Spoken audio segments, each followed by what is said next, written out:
we are going to start class 12 chemistry classes. Start chapter 4 chemical kinetics. Chemical kinetics means chemical reactions studies. Kinetic means speed, rate and momentums.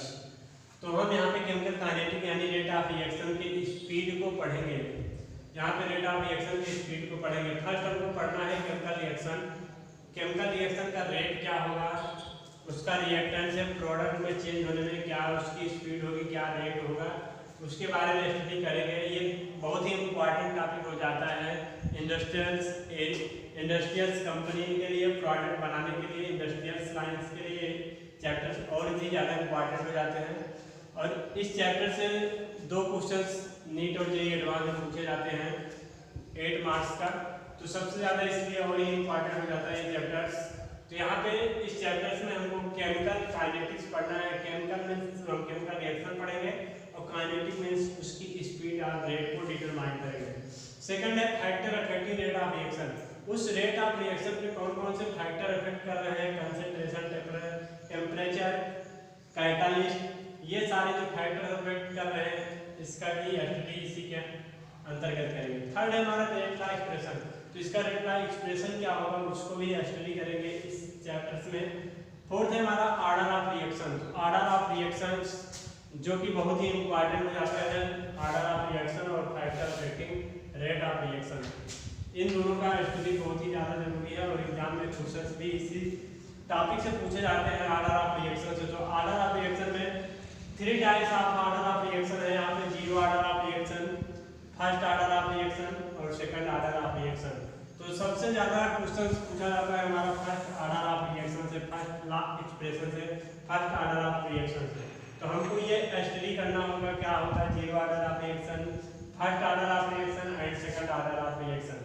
तो सबसे पहले हम जानेंगे कि rate क्या होता है। रेट जब हमको काइनेटिक में स्पीड या रेट होता क्या है, तो हम चलते हैं आपको रेट को डिटरमाइन करते हैं, रेट को डिफाइन करते हैं। तो रेट हमारा होता है चेंज ऑफ एनी क्वांटिटी, किसी भी क्वांटिटी में क्या चेंज हो रहा है with respect to time, time के हिसाब से हमारा क्या चेंजिंग हो रहा है, रिएक्टेंट में क्या परिवर्तन हो रहा है, उसको हम रेट करते हैं। उसको क्या कहते हैं, रेट करते हैं। यानी change of any quantity with respect to time is called rate. तो हमको यहाँ पढ़ना क्या है, rate of chemical reactions. Chemical reactions के रेट को पढ़ना है, केमिकल रिएक्शंस के रेट को पढ़ना है। तो चेंज किसमें होता है, कोई भी क्वांटिटी क्या होती है जिसमें चेंज होता है। तो क्वांटिटी जो फैक्टर क्वांटिटी है वही क्वांटिटी होती है। कंसंट्रेशन हो गया, प्रेशर हो गया, टेम्परेचर हो गया, ये सारी क्वांटिटीज में जब चेंजिंग आती है उसको हम बोलते हैं कि रेट। यहाँ पे द चेंज इन कंसंट्रेशन और pressure of A reactants, the change in concentration यानी यहाँ पे कंसंट्रेशन में क्या चेंज आता है, रिएक्टेंट एंड प्रोडक्ट में। कोई भी एक सॉल्यूशन है रिएक्टेंट्स एंड प्रोडक्ट्स में उसका चेंज आएगा, कोई भी गैसियस स्टेट में उसका रिएक्टेंट एंड प्रोडक्ट में चेंज आएगा। तो हम डिफाइन कर सकते हैं रेट ऑफ केमिकल रिएक्शन को डिफाइन कर सकते हैं। रेट ऑफ केमिकल रिएक्शन क्या होगा, द चेंज इन कंसंट्रेशन और pressure of a reactant and products with respect to time is called type of the chemical reactions.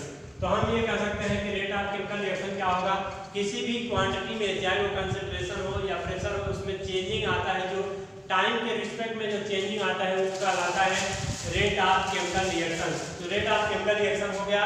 तो रेट ऑफ केमिकल रिएक्शंस अब हम नेक्स्ट पढ़ाते हैं आपको, नेक्स्ट चलते हैं आपको बताते हैं। तो हमने देखा रेट ऑफ रिएक्शन क्या होता है, रेट ऑफ केमिकल रिएक्शन क्या होता है। अब हम स्टडी करेंगे type of chemical reaction according to rate. Rate के हिसाब से हमारा कितने टाइप्स का रिएक्शन हो सकता है। तो रेट के हिसाब से हमारा 3 टाइप्स ऑफ रिएक्शन हो सकता है। फर्स्ट है हमारा वेरी फास्ट रिएक्शन।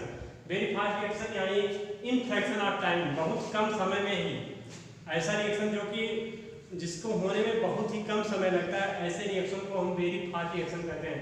जैसे बम ब्लास्ट वगैरह होता है उसमें जो भी केमिकल रिएक्शन होते हैं बहुत ही कम समय में हो जाते हैं, ऐसे रिएक्शन को हम क्या बोलते हैं, वेरी फास्ट रिएक्शन।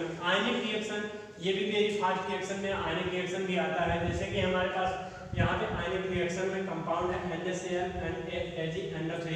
यहाँ पे क्या होता है, आयन का एक्सचेंज हो जाता है। Na जो है वो NO3 के साथ ऐड हो जाता है और जो Cl है वो Ag के साथ ऐड हो जाता है। तो यहाँ पे हमारा जो फॉर्मेशन होता है रिएक्टेंट हमारा NaCl and AgNO3 sodium chloride और सिल्वर नाइट्रेट है। तो यहाँ पे हमारा जो आयन का एक्सचेंज होता है, तो आयन के एक्सचेंज होने में बहुत ही कम समय लगता है, क्योंकि इसमें कोई बांड नहीं होता, कोई कोवैलेंट बांड या कोऑर्डिनेट बांड नहीं होता है। तो यहाँ पे Na क्या होता है, Na प्लस आयन होता है और NO3 माइनस आयन होता है। यहाँ पे Cl माइनस आयन होता है, Ag प्लस आयन होता है। तो ये आयन को क्या करते हैं,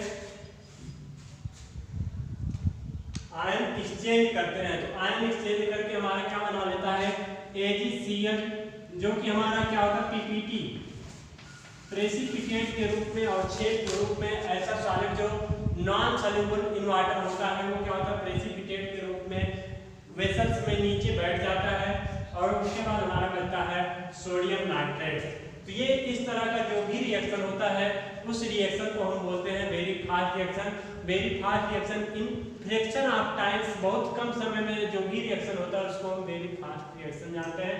तो इसमें मैक्सिमम आते हैं आयनिक रिएक्शन। सेकंड आता है हमारा very slow reaction. Very fast reaction होने की वजह से इसको हम डिटरमाइन नहीं कर सकते हैं, तो इसको हमको स्टडी भी नहीं करना है, इसका स्टडी नहीं करना है, हमको क्लास 12 में स्टडी नहीं करना है इसको, ठीक। सेकंड आता है हमारा वेरी स्लो रिएक्शन। तो वेरी स्लो रिएक्शन यानी which complete in very very long time, ऐसा रिएक्शन जिसको होने में बहुत समय लगता है। इस तरह के रिएक्शन को हम करके ही क्या करेंगे, ऐसे रिएक्शन को भी हमारे काम में नहीं आएगा, ऐसे रिएक्शन को भी हम नहीं पढ़ेंगे। तो जिसको किसी भी प्रोडक्ट को बनाने में 2-4 साल लग जाते हैं, इस तरह के प्रोडक्ट्स को बनाने को हमको जरूरत है, हमको जस्ट प्रोडक्ट चाहिए, तत्काल प्रोडक्ट चाहिए। तो इसलिए इस भी रिएक्शन को हमको नहीं पढ़ना है, वेरी स्लो रिएक्शन, कि जिसको होने में बहुत लंबा टाइम लगे, बहुत वेरी वेरी लॉन्ग टाइम लगे, इस तरह के रिएक्शन को भी हमको डिटरमाइन नहीं करना है। For example rusting of iron, लोहे पर जंग का लगना, ये बहुत ही स्लो प्रोसेस है और लोहे पे जंग जल्दी लगता नहीं, क्योंकि आजकल का जो मॉडर्न जमाना है लोहे को पेंट कर देते हैं, कोटिंग कर देते हैं, ग्रीसिंग कर देते हैं, जिसकी वजह से क्या होता है इस पे ऑक्सीडेशन नहीं होने पाता है और ऑक्सीडेशन न होने की वजह से रस्टिंग ऑफ आयरन नहीं होगा, उस पे लोहे पर जंग नहीं लगेगा। तो यानी इस तरह का जो रिएक्शन है उसको भी हमको स्टडी नहीं करना। तो हमको पढ़ना क्या है, मॉडरेट ऑफ रिएक्शन, जो कि हमारा बीच का होता है, जो कि हमारा बहुत डिफिनिट टाइम में कंप्लीट होता है, उसको हम बोलते हैं मॉडरेट स्पीड रिएक्शन। तो यहाँ पे हम थर्ड देखते हैं मॉडरेट स्पीड रिएक्शन, जिसको हमको स्टडी करना है। तो मॉडरेट स्पीड रिएक्शन क्या होता है, which complete in finite time, ऐसा रिएक्शन जो हमारे एक डिफिनिट टाइम में, एक निश्चित टाइम में कंप्लीट होता है, उसको हम मॉडरेट स्पीड रिएक्शन बोलते हैं। तो इसी की स्टडी हमको क्लास 12 में मॉडरेट स्पीड रिएक्शन की स्टडी करना है, ठीक। तो इस तरह के स्टडी हो गए, 3 टाइप्स ऑफ केमिकल रिएक्शन हो गए। तो आज हमने पढ़ा 3 टाइप्स ऑफ केमिकल रिएक्शन में, very fast chemical reaction, very slow chemical reaction and moderate speed reaction या मॉडरेट केमिकल रिएक्शन, जिसको होने में क्या होता है एक डिफिनिट टाइम लगता है। तो इस तरह का जो भी रिएक्शन होगा उसका स्टडी हम क्लास 12 में करेंगे, ठीक। अब नेक्स्ट डे हम क्लास में आपसे मिलेंगे नेक्स्ट वीडियो लेके।